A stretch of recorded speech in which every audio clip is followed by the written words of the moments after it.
Num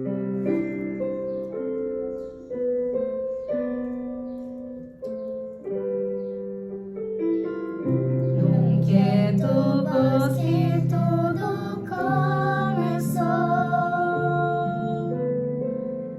quando o Pai seu Filho apresentou e revelou verdade sem igual. Foi um milagre celestial. Foi uma época de emoção do Evangelho à restauração. Num bosque José foi a Deus orar e uma resposta encontrar.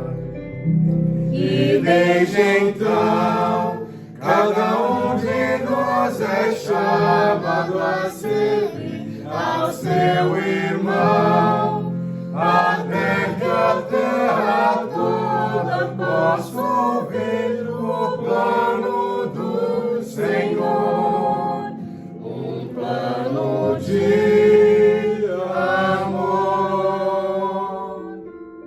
Um dia eu também já perguntei, como menino José eu orei.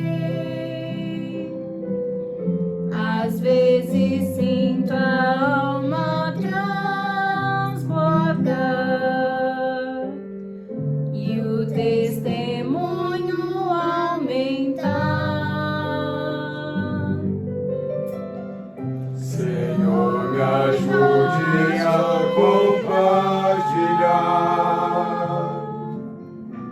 que os eleitos possam encontrar e pelo Espírito os converter, Para o caminho receber, pois creio que cada um de nós é chamado a servir a seu irmão, até que a terra toda possa ouvir o plano do Senhor, um plano de amor. num quieto Bosque tudo começou,